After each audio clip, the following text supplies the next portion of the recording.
तो आज की वीडियो में जानेंगे पंचवर्षीय योजना संबंधित महत्वपूर्ण तथ्य, जिसका ये पार्ट 2 है। पार्ट 1 ऑलरेडी अपलोड हो चुका है, तो आपने पार्ट 1 नहीं देखा तो प्लीज़ पहले पार्ट 1 देखिए, जिसके बाद आप पार्ट 2 देखना, क्योंकि एसएससी जीडी की प्रत्येक शिफ्ट में एक नया क्वेश्चन ऐसे आ रहा है। तो बात करें पहले प्रश्न की कि जो 7वीं पंचवर्षीय योजना थी उसकी अवधि क्या थी।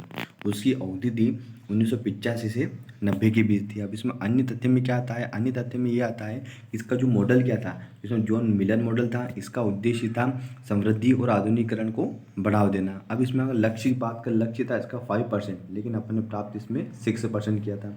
और इसी के अंतर्गत एक संस्था है जो सेबी है, security exchange board of India की स्थापना 12 अप्रैल 1988 को हुई थी।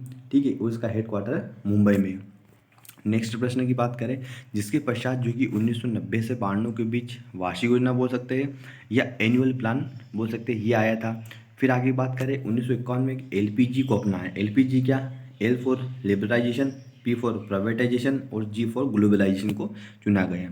ठीक है, आगे प्रश्न की बात करें 8वीं पंचवर्षीय योजना, इसकी अवधि क्या थी। इसकी अवधि 1992 से लेकर 1997 के बीच इसकी अवधि थी। इसमें महत्वपूर्ण तथ्य में क्या आता है, इसका जो मॉडल था, इसका मॉडल था आगत निर्गत मॉडल था। उद्देश्य आधारभूत संरचना को बढ़ावा देना। इसका लक्ष्य था 5.6%, प्राप्त 6% किया गया था।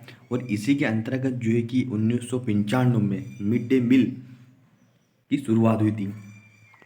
नेक्स्ट प्रश्न की बात करें कि 9वीं पंचवर्षीय योजना की अवधि क्या थी।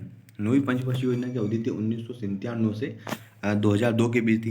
इसमें महत्वपूर्ण तथ्य में क्या आता है, इसका जो उद्देश्य क्या था, आर्थिक समृद्धि की प्राप्ति करना। और प्राथमिकता इसमें दी गई थी सामाजिक न्याय और समानता को दी गई थी। अगले प्रश्न की बात करें कि 10वीं पंचवर्षीय योजना की अवधि क्या थी। जो 10वीं पंचवर्षीय योजना थी उसकी अवधि क्या थी, तो उसकी अवधि थी 2002 से 2007 के बीच की अवधि थी। इसके महत्वपूर्ण तथ्य में क्या आता है कि सबसे यह जो 10वीं पंचवर्षीय योजना थी सबसे सफल योजना मानी जाती है। उसका जो मॉडल था आगत निर्गत मॉडल था। ठीक है, नेक्स्ट प्रश्न की बात करें 11वीं पंचवर्षीय योजना की अवधि क्या थी। 11वीं पंचवर्षीय योजना की अवधि 2007 से 2012 के बीच थी। इसे महत्वपूर्ण तथ्य में क्या आता है कि इसके महत्वपूर्ण तथ्य में इसको मॉडल क्या था, तो सी रंगराजन मॉडल था। इसमें प्राथमिकता सामाजिक विकास में दी गई। उसका लक्ष्य था 9%, प्राप्त 7.8% किया गया। नेक्स्ट प्रश्न की बात करें कि जो 12वीं पंचवर्षीय योजना थी, 12वीं और ये अंतिम पंचवर्षीय योजना थी, इसका कार्यकाल था 2012 से 2017 के बीच का कार्यकाल था।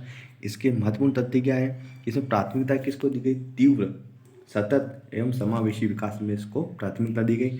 इसका लक्ष्य था 8%, प्राप्त 8.2 किया गया।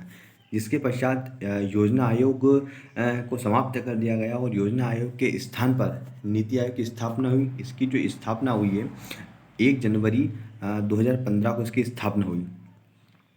अगर आपको वीडियो पसंद आया तो प्लीज़ वीडियो को लाइक, चैनल को सब्सक्राइब एंड कमेंट जरूर कीजिए। Thank you so much.